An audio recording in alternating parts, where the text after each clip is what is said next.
How's it hanging, everybody? So today we're talking about my personal favorite JRPG soundtracks.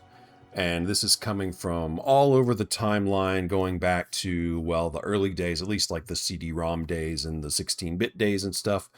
We're going back there, and then we're going forward into a bunch of newer games and kind of everywhere in between. So I could have made this 50, I could have made it 20, but I decided to just keep it short and sweet. So this is a short video for me, a short list, but it's an important one for me. So anyway, I'm going to get myself a little bit smaller and out of the way. I wanted to show you guys how each of these, how all of the presentations of these items would look like if you were to pick them up back in the day or whenever they first came out at launch. I'm trying to make this list about specific releases and the music within that release and the soundtrack that may have paired with that release. So, for example, Final Fantasy VII and 7 Remake are two different games, two completely different soundtracks, but there are other games that basically have the same soundtrack with different versions. So I'm just trying to do my best to distinguish and let you guys see the earliest version of the music that I'm talking about. So first up, we have Ys 1, Ancient Ys Vanished for the TurboGrafx-CD. This was included in Ys Book 1 and 2. You can see the disc on the left, and then you can see the soundtrack as it appeared when it released on the right. Now, the cool thing about Falcom is that Falcom sort of has like their own band. And so even going back to like 1993 or whenever this was, they had, their own kind of music production operation and their own staff that handled that stuff. So I've always thought that is really cool. But all Ys soundtracks are awesome. And this just happens to be my favorite Ys soundtrack because this is a remake of Ys 1. Ys 1 came out on earlier platforms, on like the Master System and I think the PC-88 or something back in Japan. And then it eventually got ported to the United States and it got ported to this version, which is the Turbo CD version.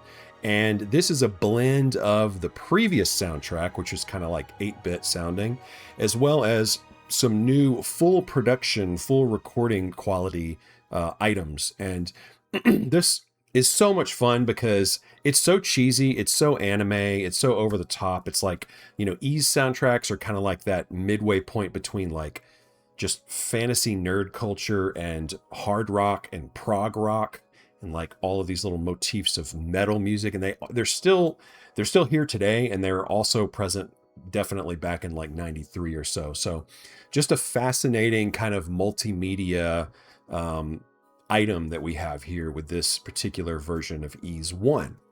So next up, let's go to my number 9 pick. And yes, this is Final Fantasy VII Remake and Rebirth. I'm cheating. I'm combining them into one. And these games are awesome. They're some of my favorite games of all time, especially Rebirth. And then I did not, I'm going to go ahead and spoil you guys, or give you guys a spoiler. Final Fantasy VII, the original, did not make the cut. The 7 Remake and Rebirth, I actually like these soundtracks overall better. I love Final Fantasy VII. I mean, it almost made the cut, just not quite.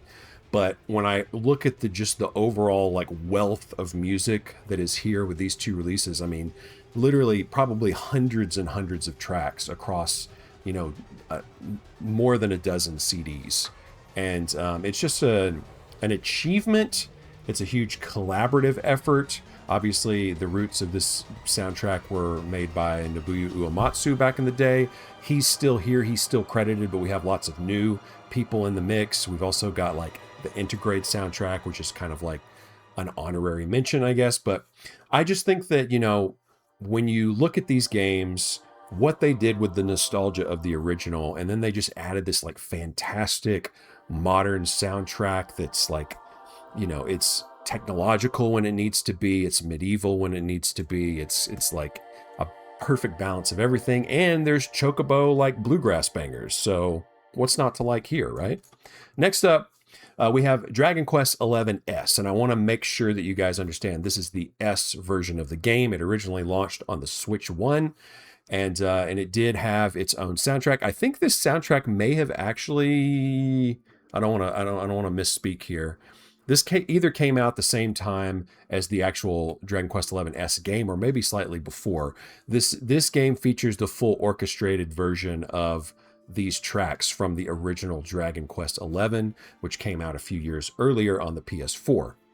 Now you can play Dragon Quest XI S everywhere on all platforms pretty much, and I highly recommend it. It is one of my favorite JRPGs of all time. In fact, it was number one for this whole decade until last year.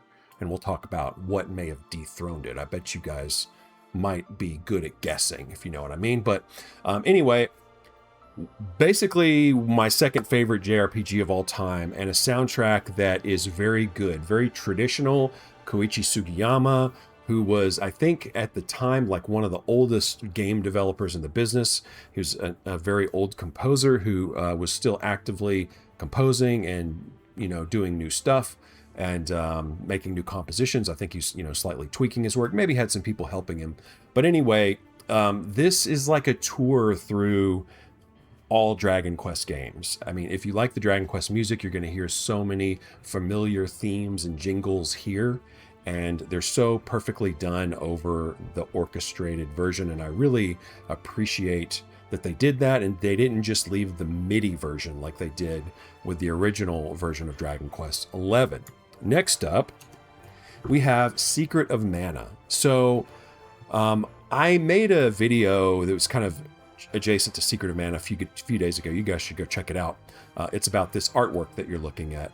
And I used to love renting Secret of Mana from the little place down the street from my house, Family Video. And Family Video always had this game.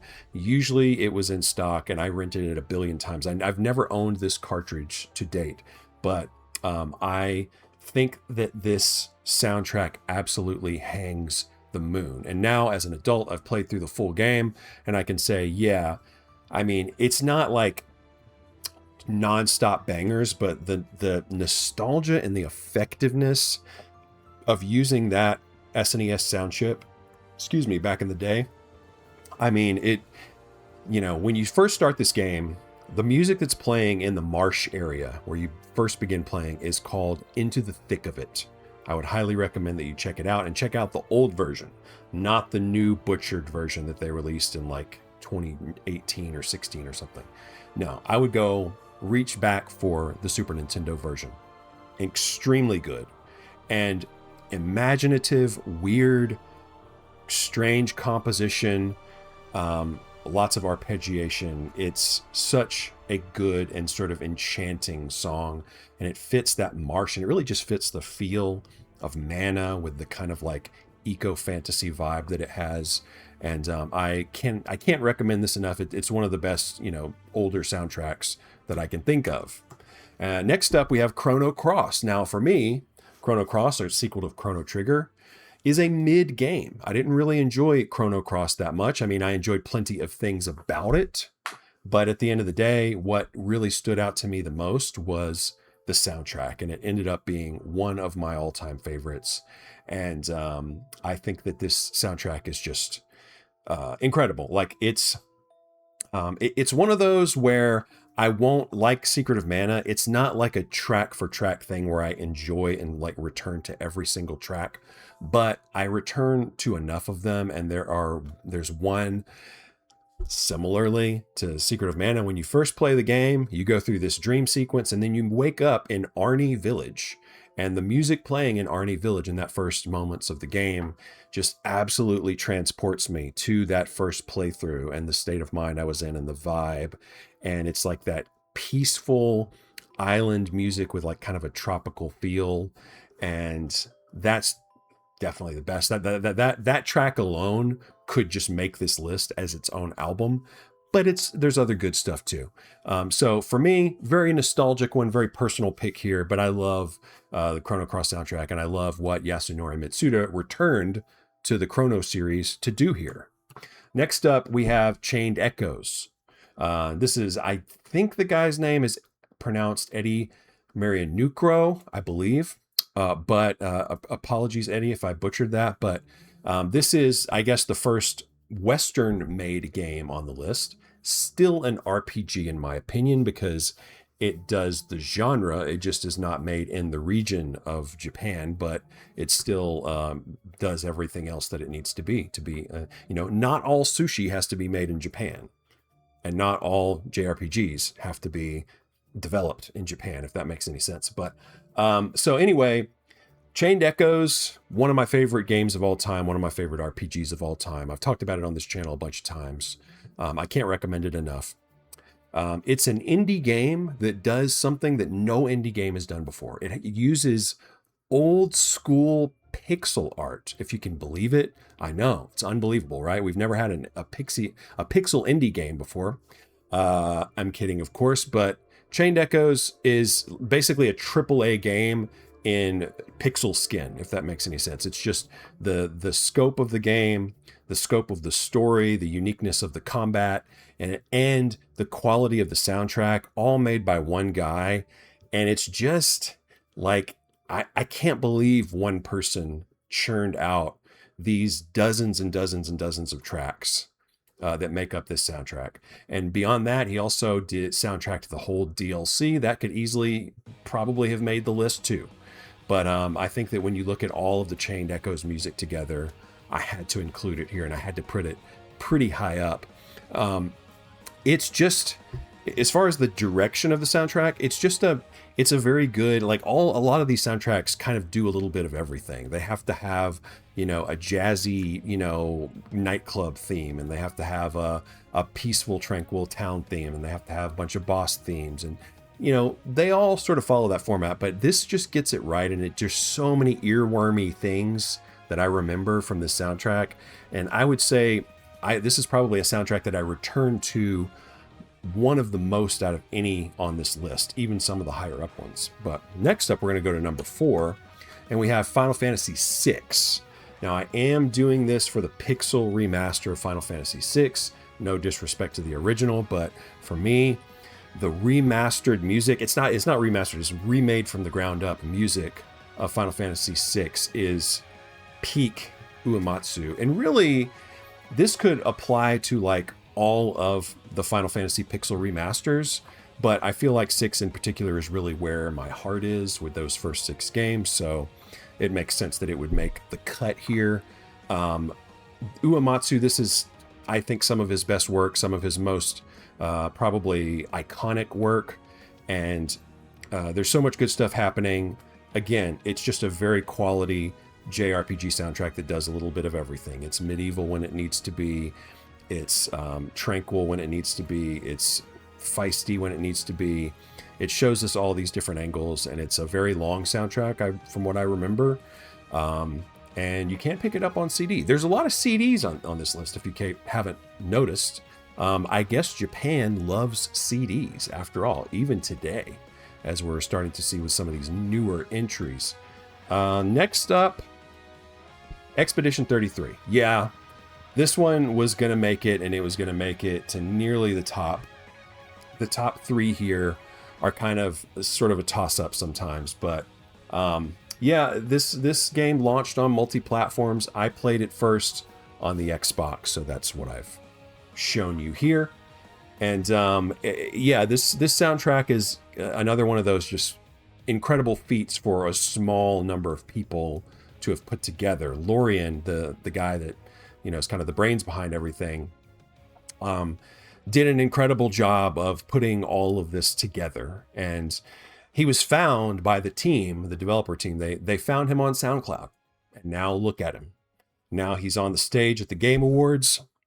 Now he's winning awards and holding roses up like this, with the I don't know, like the stripy shirt, the French people stripy shirt that they wear sometimes when they're cosplaying this game. But that soundtrack is definitely very European, which is no surprise because the game is based in sort of a fantasy version of France, and it's kind of in that Belle Epoque era, early 1900s of France. And I think the music, it has that kind of fun sort of, it's classical for sure, but then it's also got that sort of, what's the word I'm looking for? Victorian kind of like darkness to it. And what an incredible soundtrack. Also a lot of really like high energy, like rock songs, like prog rock songs, which you hear sometimes in like the Ease soundtracks. And those are extremely good as well. And it's just like, wow, like I didn't know France had it in them to make it music like that, but here we are. Yeah, Clair Obscur, absolutely one of the greatest, and also happens to be my now favorite JRPG of all time. Yes, absolutely. Next up, we have Chrono Trigger. Yeah, we had to do it. We had to do Chrono Trigger because, I mean, it's easily top 5. It's easily top 3. It might be number 1 depending on what day I get out of the bed, but just a master class on how to use a limited software or limited hardware set to produce incredible sounding music. Now, the music that you hear in like the DS version and the Steam version are both very close to the SNES version, so I included that version here. If you want to be really picky, you could say, well, the Steam version is technically a little bit enhanced, and it's like, okay. But all of the building blocks are here in this original version. And I mean, you know, come on, man. Banger after banger, Corridors of Time, just like a perfect piece of like pop music in general. And then we've got the Millennium Fair music, which is probably my number 2. I could go on and on, track for track for track, talking about how great this soundtrack is, just composition for composition, note for note, and the fact that it's all done on the Super Nintendo is really fascinating to me. Anyway, that is a superb number 2. But number 1, yeah, some of you may be surprised. I don't know, but Fantasian. Yeah, there's no disc, there's no cartridge here, because this game launched on Apple Arcade and it has never been released elsewhere until we got the updated version of it, which is called Fantasian Neo Dimension. But I'm referencing the Apple Arcade version here because that came first and that's what I played. And my soundtrack that I bought, which is this thing you see here, this CD double pack, this soundtrack came out long before that Neo Dimension version. And this is Nobuo Uematsu. We've seen him on this list before. For some reason, Hironobu Sakaguchi, who made the game and was the lead developer, and it's his company, Mistwalker, and he's also the creator of Final Fantasy, as you may know. He's credited as one of the music creators here. I'm not sure why, but I went ahead and kept that. But I think that this is pretty much Nobuo's work. So, I mean, this is just perfect. And this is like kind of a reimagining of the Final Fantasy VII soundtrack to me. So Final Fantasy VII has a very technological, but also delicate and new age kind of, futurism happening. And it's just incredible. It's like, it's this game. From the early moments of the game, it hits you in the face with that aesthetic, and it comes back to that many times. And yes, it does have more grand boss fights, and it has goofy side mission stuff, songs, and it does everything like all these other soundtracks. But I just think that this one hits the hardest in terms of just being incredibly consistent with its theme and its angle, that kind of technological but still enchanting, still grandiose when it needs to be. And it just hits everything perfectly, man. And I think that this is Nobuo Uematsu's best work. I think it's terribly slept on. Like, you guys, if you haven't heard this soundtrack, or if you haven't played this game, I mean, the game is mid. I'm not gonna lie. This is one of the only games I've reviewed on this channel. And I wanted to review it because it had very few reviews at the time, very few full reviews. And so it was important to me to get on here and just give my thoughts about it. But it's really, really, really kind of mid. It's really kind of mid. I was really hard on the game in the review, but that does not stop the game from being a vessel to deliver this music to us. The game's not bad. But really what elevates it and actually what kind of saves the games in a lot of ways is just the artwork, the aesthetic, and the music. And the music is the standout feature by a long shot here. And if you haven't heard it, well, take it from me. This is one you should stop sleeping on if you've been sleeping on it. So anyway, guys, that's all I got for today. How long we been going? How long we been going? Do I remember how to use my my setup here? We've been going for about 20 minutes, so that's pretty good. Guys, hey, listen, I'm going to drop some knowledge on you guys.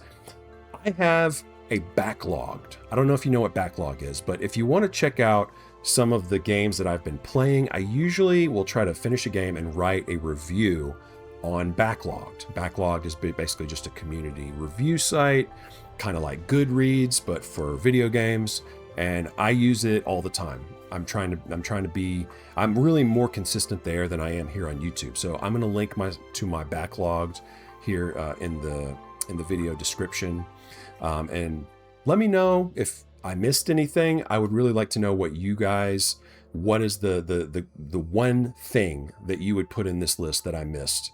Please let me know in the comments below, and take it easy.